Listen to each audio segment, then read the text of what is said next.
G'day, I'm Ron Moon, editor of 4x4 Australia magazine. For the last 20 years or so, I've travelled extensively through this great country of ours, learning the skills required to successfully four-wheel drive and the solutions to the many problems you're likely to encounter along the way.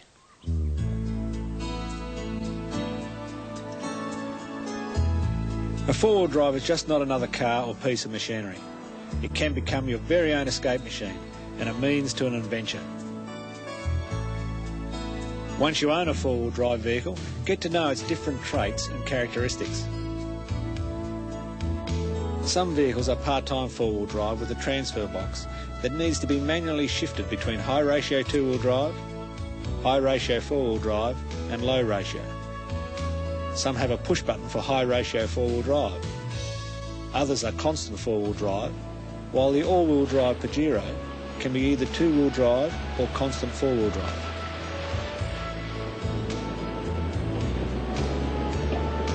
Does your vehicle have manual freewheeling hubs, auto freewheeling hubs, or some form of automatic disconnecting system on the front axle, such as in the V6 4Runner or Pajero?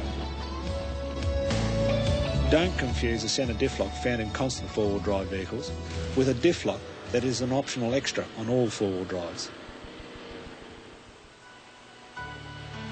Once you're into slippery situations, such as sand, loose gravel, snow or mud, you can select four-wheel drive or lock the centre diff of a constant four-wheel drive vehicle.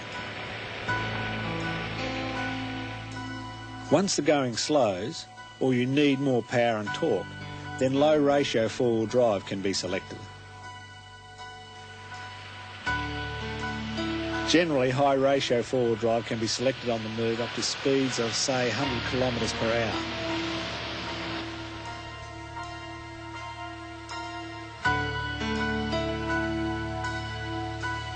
Low-ratio requires the vehicle to be stopped, or nearly so. To understand your vehicle fully, read the instruction manual.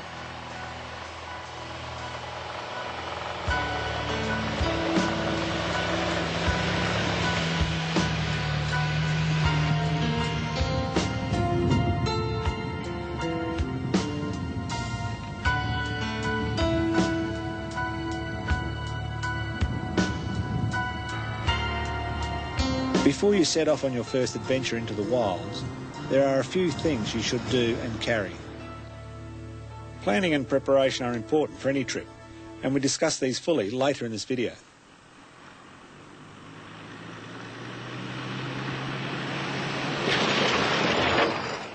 The only difference between a day jaunt and a month-long outback holiday is the amount of planning and preparation you do and the amount of spares and tools you carry. No matter where you're going or for how long, carry a first aid kit, a fire extinguisher, basic recovery gear, along with a small toolkit and a can of WD-40 or similar. A basic knowledge of first aid is essential for any trip. We'd recommend a St John's Ambulance first aid course, but if not that, at the very least, a first aid kit and a manual should be carried. The life you save could be yours or your child's. Not bad, it's pretty dusty. Fit a CB radio. They're not only great for inter-vehicle communication, but could get you out of trouble in an emergency. Once in the bush, do the right thing. Stick to the constructed vehicle tracks. Observe all the rules and regulations of using public land. Don't drive on easily damaged areas, such as vegetated dunes, alpine snow plains or swamps. Take all your rubbish out with you. Observe fire restrictions. Respect private land. Ask permission. And leave all gates as you find them.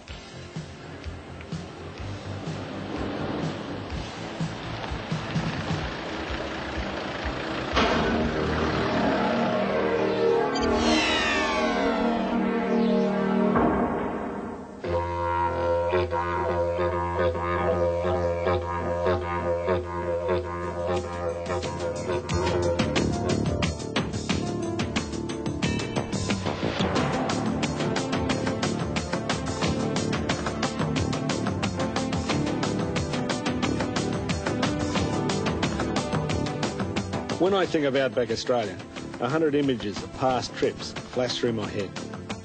Just as quickly, dreams of future Outback jaunts tantalise my mind, drawing me back to those wide open spaces, time and time again.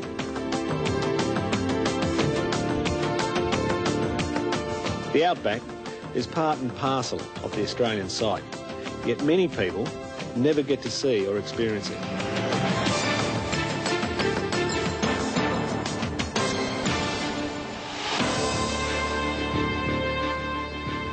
Those of us with a 4-wheel drive have more opportunity and a much wider choices of places to go, see and to really taste the pure essence of the Outback.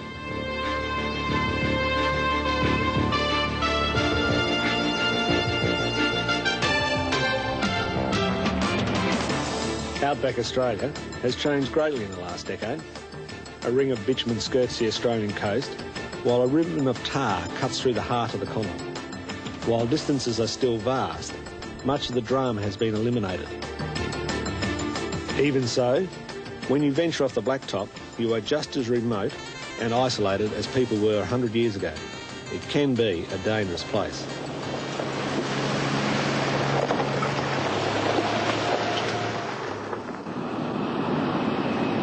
Here you need to be prepared to survive, and that starts back at home, well before you leave.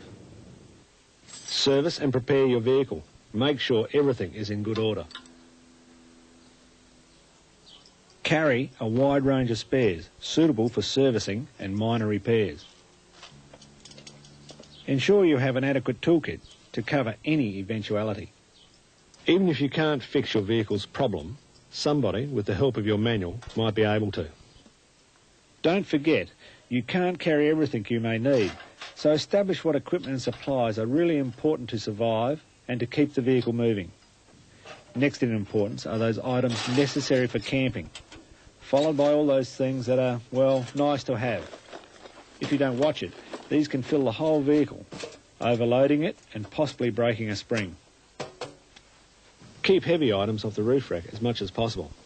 Not only will it help you not to tip over, but it will save the rack and even the vehicle's pillars from breaking. Packing a vehicle for a long trip is a definite art, and you'll get better as the trip progresses.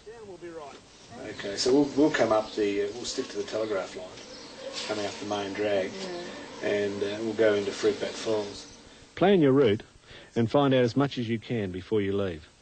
Consult friends, 4-wheel drive clubs, tourist information centres, and buy some decent maps and guidebooks to the area you are planning to spend your time in. Not only will good planning ensure you see the best of what's available, it will also ensure you know where fuel, water and other supplies are located. There may be permits required from national parks or from Aboriginal communities. In some cases, it's a case of no permit, no go.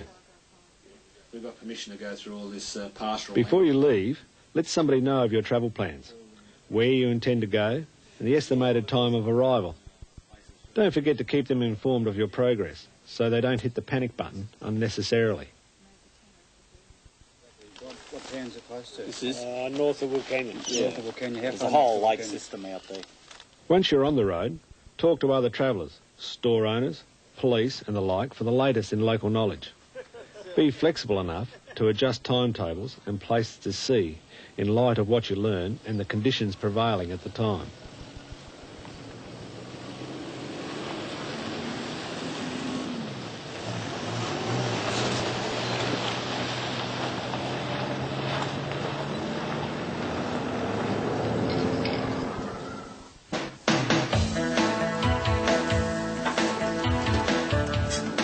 In the bush, check your vehicle after each day's run or before you start off again in the morning. An ounce of prevention is worth a ton of cure out here, and a loose nut or bolt is much easier to fix than it is to replace or repair something that has fallen off or broken. Always check your radiator water and your oil each morning. In dusty conditions, keep a regular check on your air cleaner and replace or wash the element when required. On longer, harder trips, you may need to service your vehicle. That will require an oil change, a grease and filter changes. Make sure you're prepared. Water is crucial for yourself and your vehicle. I always recommend carrying 10 to 20 litres whenever you go bush. In the outback, start with a minimum of 20 litres, and as soon as you go off the blacktop, make it 40 litres. If you're travelling the Simpson or other equally remote dry places, you'll need more. 5 litres of water per day per person should be enough if used sparingly, but it quickly adds up in volume and weight. Once again, you can custom build water tanks into your vehicle or opt for plastic containers. At least you can carry water safely inside the vehicle. Whatever you choose, don't put all your water in one container. That could well be the recipe for a disaster. Fuel for your vehicle is vitally important in the outback. The distances between fuel points are great, with 500 to 700 kilometres not being uncommon. If you're likely to do more than just one trip, long-range fuel tanks should be invested in.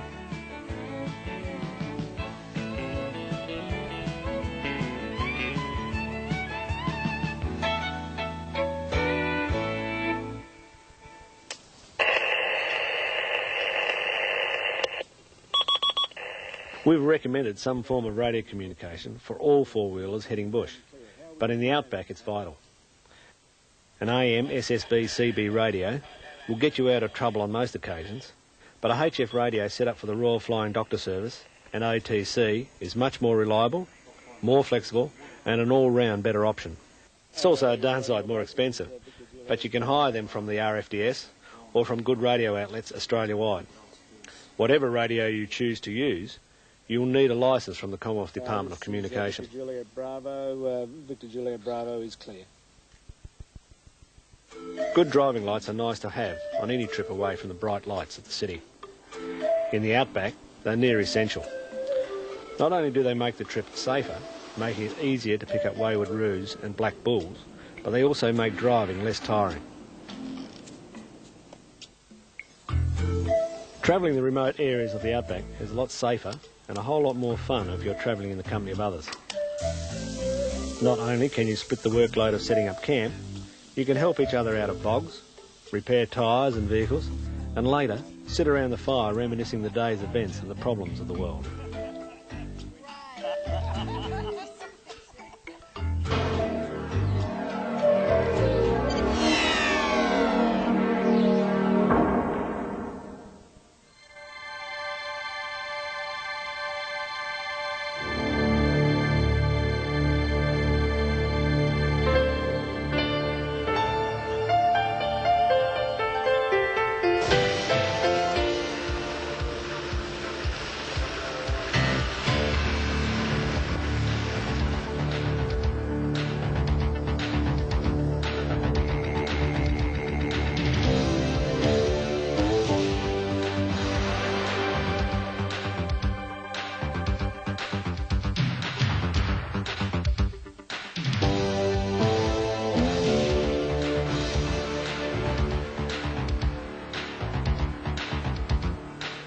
Driving in the mountains can be the most demanding, exciting and dangerous place a four-wheeler can venture.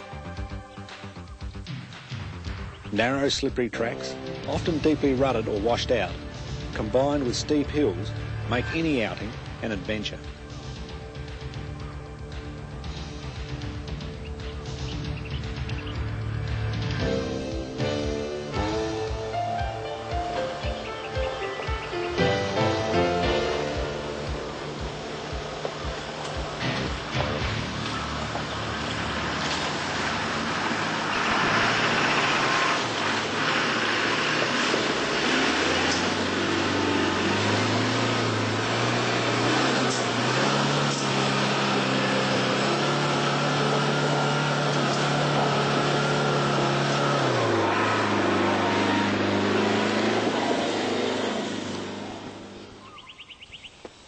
Yeah, well, this shouldn't be a problem, not too slippery. Fairly dry. Yeah. Check the ground ahead if it looks a bit dicey. Choose a low gear. Second or third low for steep uphills, first low for steep downhills. Use the engine to slow the vehicle.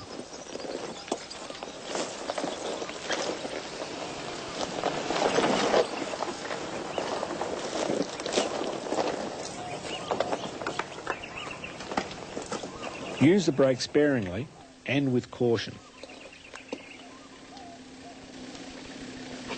Don't change gear and never touch the clutch.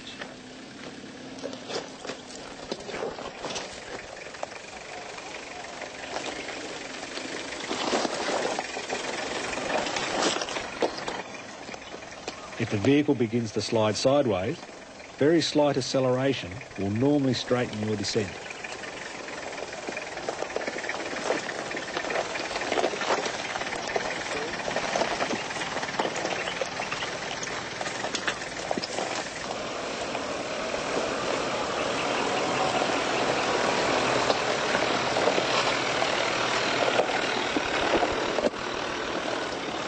Tyre pressures play an importance here too.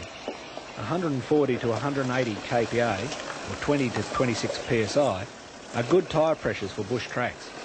You'll be surprised at the difference it makes.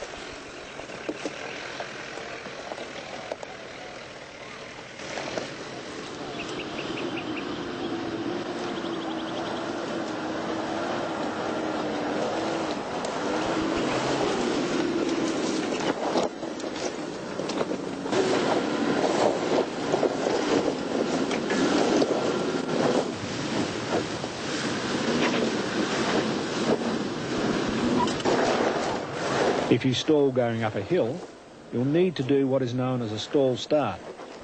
Here's what to do. First, don't panic. Stay calm. Don't touch the clutch. Apply both brakes, handbrake and the foot brake. Ease the clutch in. Select low range, reverse gear. Ease the clutch out. Now keep your feet well away from the clutch. Check where your front wheels are pointing and that the track is clear behind you. Take the handbrake off. Lift your foot off the brake slowly, but keep it ready in case the vehicle moves.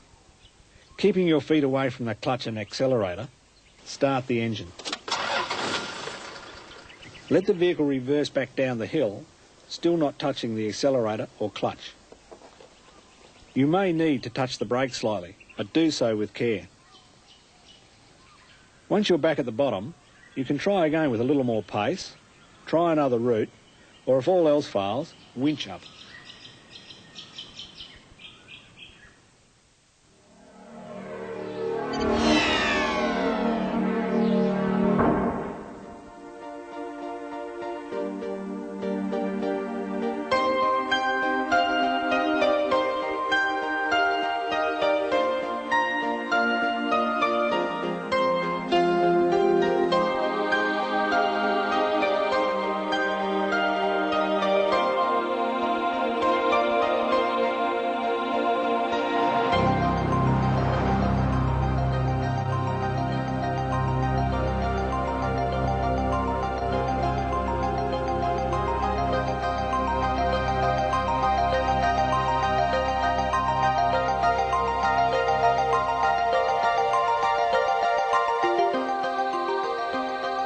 For the four-wheel driver, challenges, excitement and beauty await in Australia's alpine regions.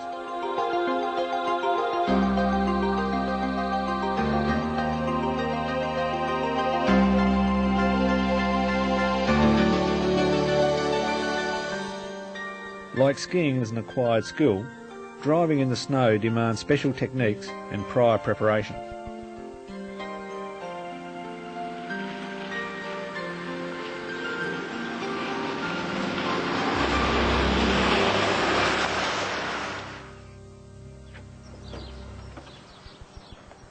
Before leaving home, you need to not only prepare yourself, but get your vehicle ready as well. Ensure your cooling system has the appropriate antifreeze compound added. Make sure your battery and electrical system are in top condition. The efficiency of these drop markedly as the temperature falls. Add a small amount of detergent or some methylated spirits to your windscreen washer water. This will make it less likely to freeze. Check your heater controls, radiator, wiper blades, engine hoses, lights and tyres for proper operation and condition. Don't forget your basic recovery gear, a snatch strap, shackles, a shovel and ground sheet and gloves for when you have to fit chains.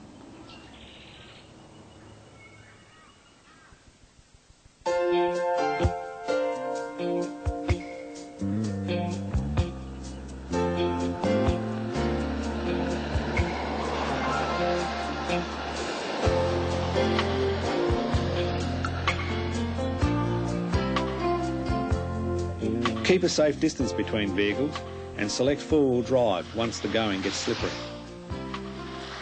Diesel owners should ensure their vehicle is running on Alpine diesel fuel. It's a good idea to keep your tank as full as possible during your time in the snow to minimise any condensation in the tank.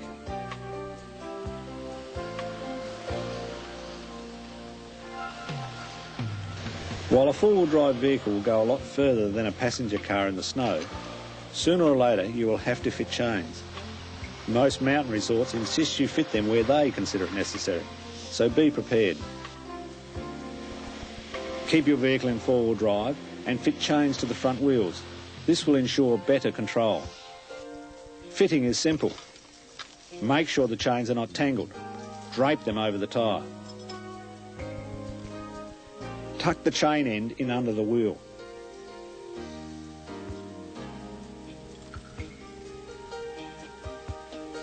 Reverse slowly over the chain. Pull the chain tight and secure the inside.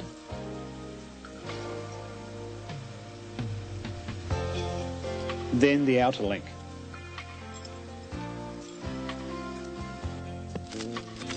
Tighten. Securely lock the lever.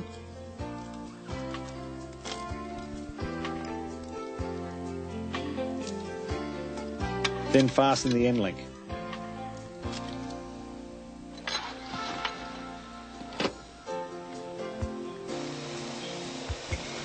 Drive a few metres, stop and retension the chains.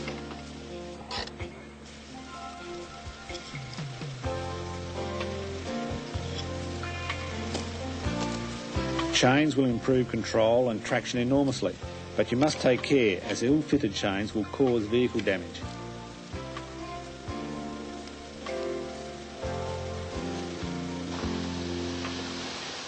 Remember, chains will alter the handling characteristics of your vehicle, so take it very easy until you know what to expect.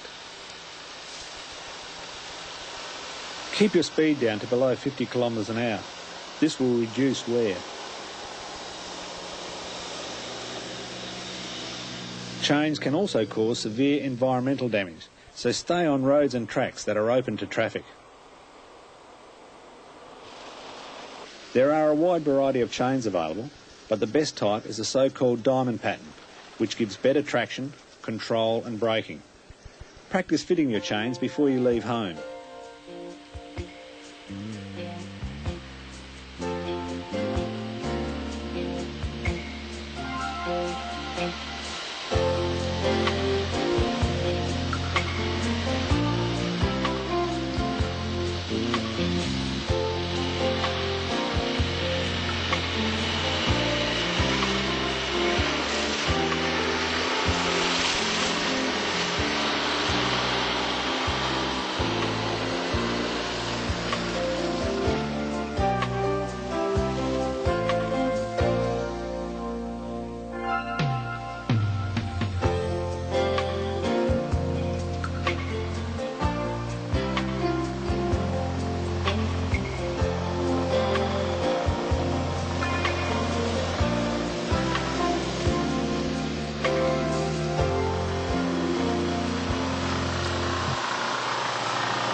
Once you're allowed to, or it is safe to do so, remove the chains.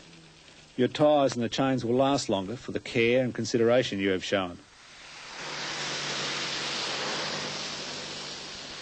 Watch road signs carefully and be especially considerate to other drivers. Black ice is impossible to see and is most common early in the morning and late in the afternoon, but it can linger all day where the road is in shade, in dips and gullies, or where water flows under the road. Wooden bridges are particularly prone to freezing, so be aware and alert. Drive carefully as if you have no brakes at all. Avoid unnecessary gear changes, sudden changes in direction, hurried braking or quick acceleration. Smoothness is the key. If you need to stop, let the engine do the braking to minimise potential skidding or loss of control.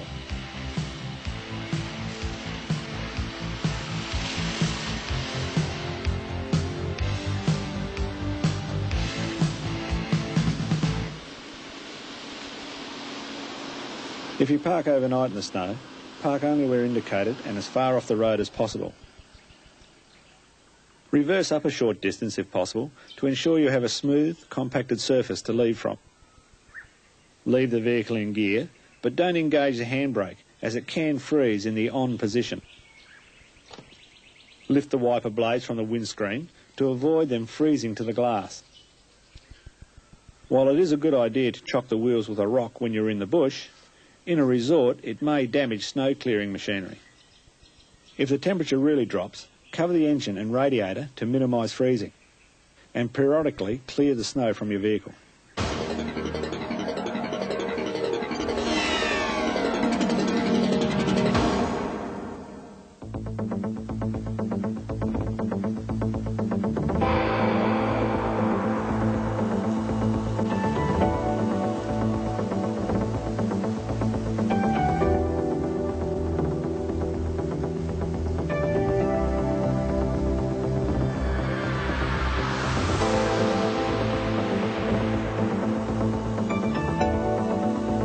Even the most experienced of us can get caught out by water crossings.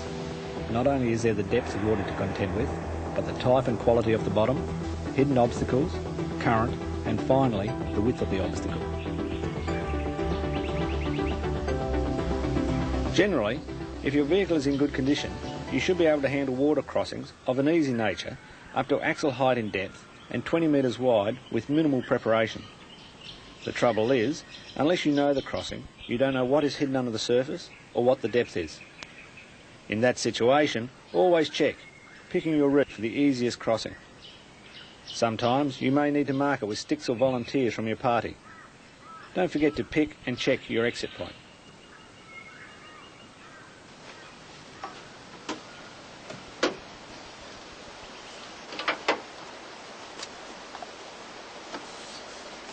It's a good idea to spray the ignition system with WD-40 or something similar, no matter what the water crossing is like. That way, you'll ensure your vehicle keeps rolling during and after the crossing.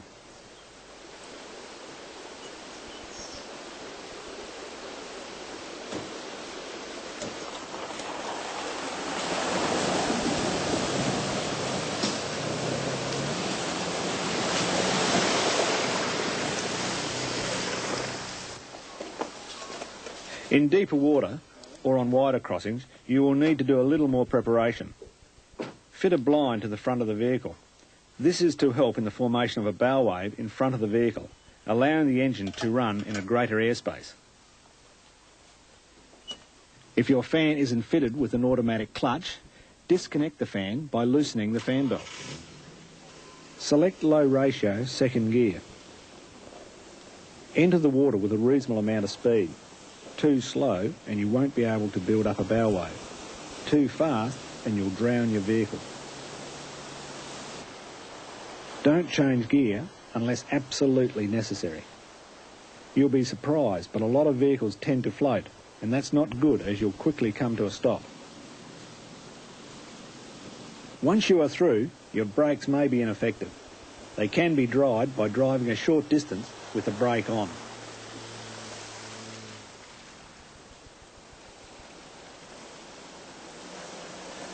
Remember, with most obstacles, you get a second chance. With a water crossing, you have no such luxury. If you become stuck, it generally means a recovery job and wet gear, along with soaked upholstery. A snorkel is a good investment for many reasons, but for water crossing, they are ideal. Gearboxes and diffs are prone to getting water into them, especially if they're hot before entering the water or you end up stuck. It's a good idea to check all oils afterwards to make sure no water has contaminated them.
Two of the greatest escapes available to a four-wheel driver are the many beaches around Australia and the vast desert country of our interior.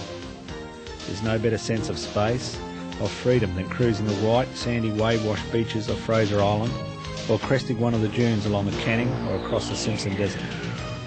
They are the raw ingredients of dreams.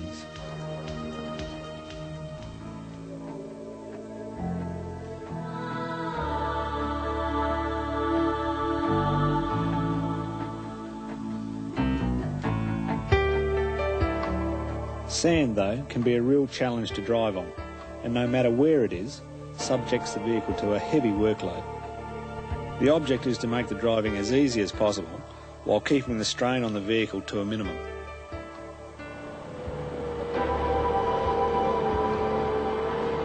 Of course, sand can vary from a hard-pack 100km/h stuff to a lumpy, bumpy, jolting ride to a slurry that nearly everything sinks in.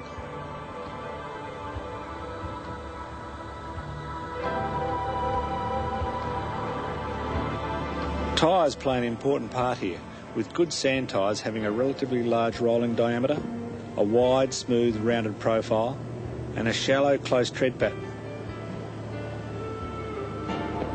Generally, highway-type tyres make better sand tyres than aggressive muddies, so what comes as standard tyres on new vehicles are half reasonable in the sand. Tyre pressures are the single most important aspect of sand driving. Always lower the pressure to around 140 kPa or 20 psi as a starting point. Of course, that will depend on how heavy your vehicle is and the likelihood of sidewall damage. On the soft beaches of Robe, you may find you'll need to go to 70 to 100 kPa, 10 to 12 psi, for easy running, while on the twig and rock-strewn sands of the Canning, with a fully loaded Land Cruiser, 170 kPa or 25 psi may be a better compromise. Allow plenty of room between vehicles. Speed and flotation are the keys to success. High ratio four-wheel drive is generally the way to go, unless you're in the thick stuff. Stick to any existing wheel tracks. The vehicle in front will have packed the sand down a little, making it easier for you. You'll be caring for the environment at the same time, and that's very important. Don't drive on any vegetation.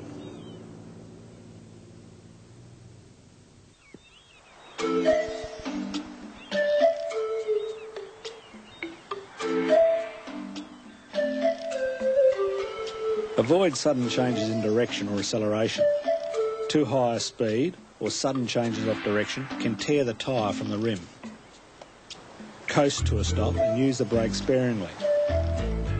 If you need to do a U-turn, the best way is to gradually work your way up to the high side of the beach and then turn down the slope. That way your speed will be maintained.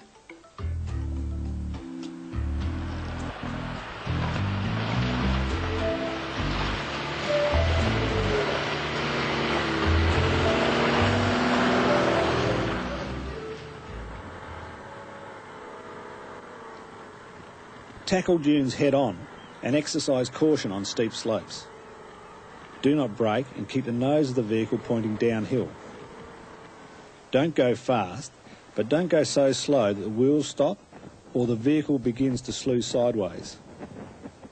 A little acceleration will keep the wheels rolling and the vehicle pointing in the right direction. You'll be surprised at how steep a dune you can descend safely once you have the experience and the nerve.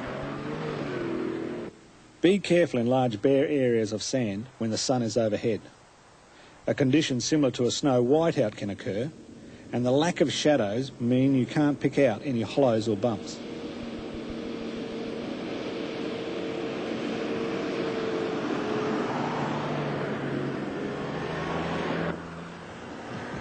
On difficult sand ridges, it's a matter of try and try again, packing down the sand on the same route up the hill.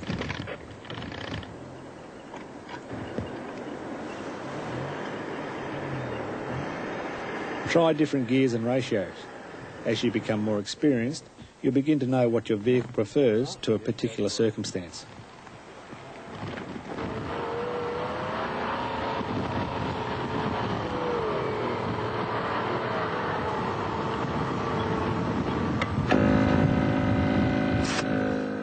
Once you're off the beach or on a hard surface, re-inflate your tyres. And if you've been on the beach, it's wise to wash your vehicle down as soon as possible.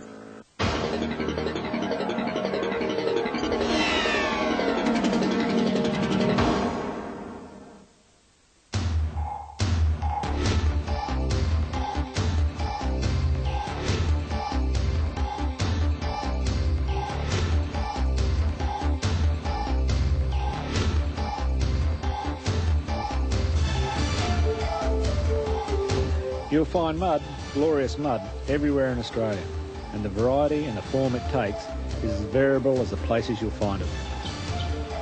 The mud holes of the mountains are vastly different to the clay pans of Central Australia. Don't rush in where angels fear to tread. Check the route out first if you're at all doubtful. Pick your line and keep to it. Stay out of the ruts if possible. They can be hard to get out of.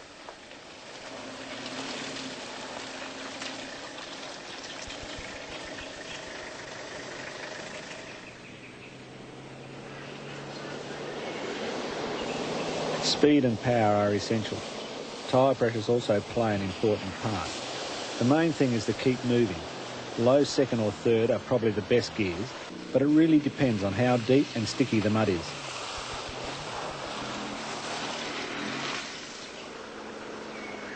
Keep up a steady pace.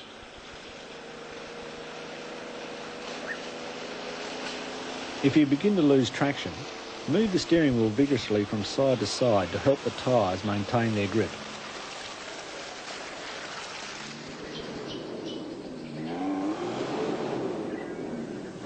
If you do stop, don't give up. Try to reverse out, and if that fails, rock the vehicle backwards and forwards. With a little care, you may just drive out.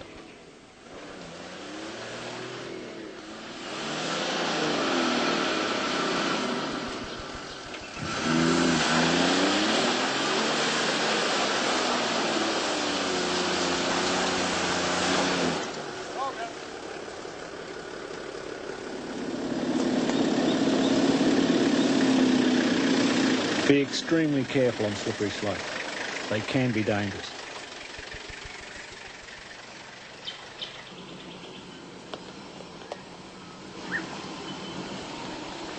If you're going downhill, it's probably best to drop your wheels into the ruts. At least you won't run off the track.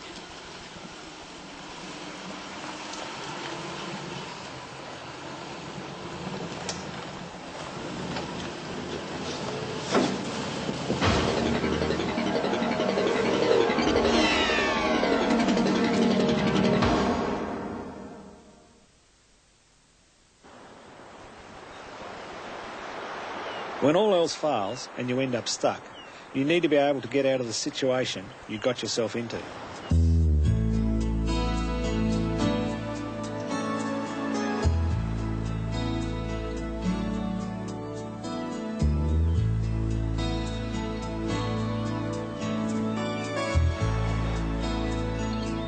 The basic recovery gear you should always carry includes a shovel, axe, a jack, preferably a high lift type jack, a jacking plate, snatch strap and a couple of D-shackles.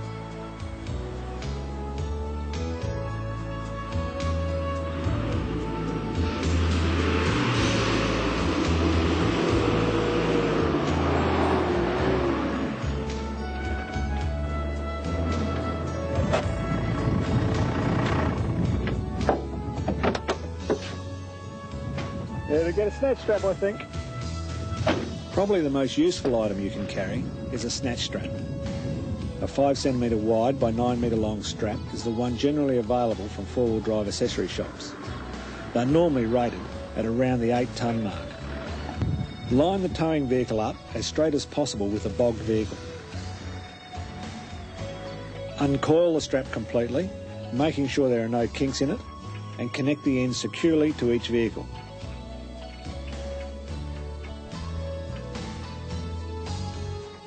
Use the D-shackles only if you have to.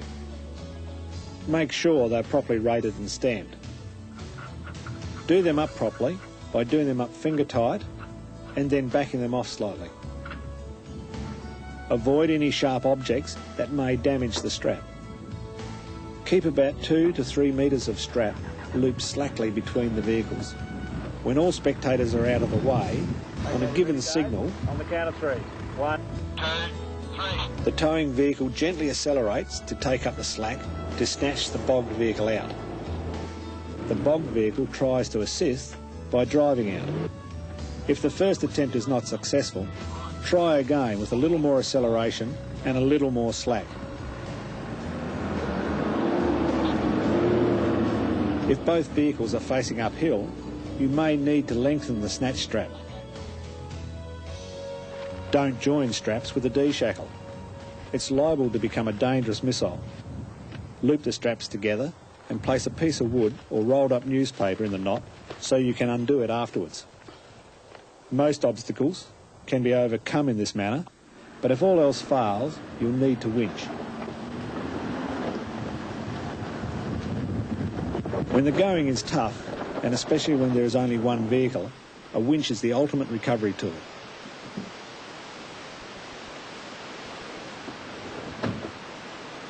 Hand and power winches are available, with the most common one being the electric power winch. Winching is potentially dangerous, and you need to take care and follow the basic safety rules.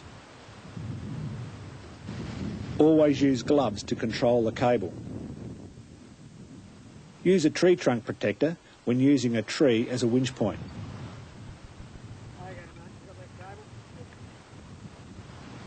Use a snatch block to halve the workload on the winch.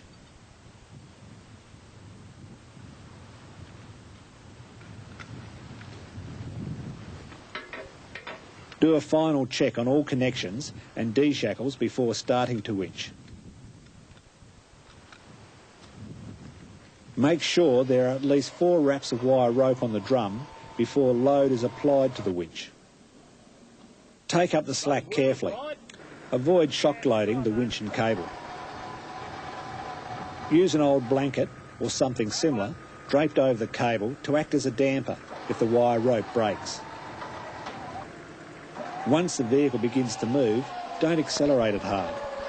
You could damage the cable or lose traction again, shock loading the winch and cable, breaking something. Take it easy. Keep hands well away from the winch drum. Keep spectators well away and ensure that those involved with the recovery know who is in control and what each command or signal means.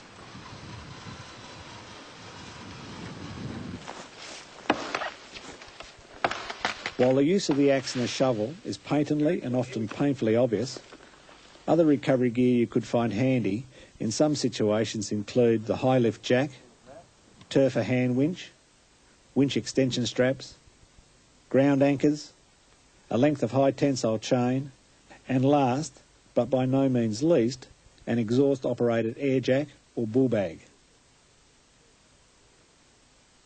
We'd recommend that for further training in recovery and advanced driving techniques, you join a 4-wheel drive club or attend one of their training courses. The skills and techniques we've talked about in the last 40 minutes or so are the very basis of safe, enjoyable and responsible 4-wheel driving. They are the key that will open up a whole new world of enjoyment, beauty and excitement. Take the time and learn your new skills thoroughly, and don't try to run before you can walk. There's no better country in the whole world than Australia to travel in, and with your newfound skills, this whole wonderful country is yours to enjoy.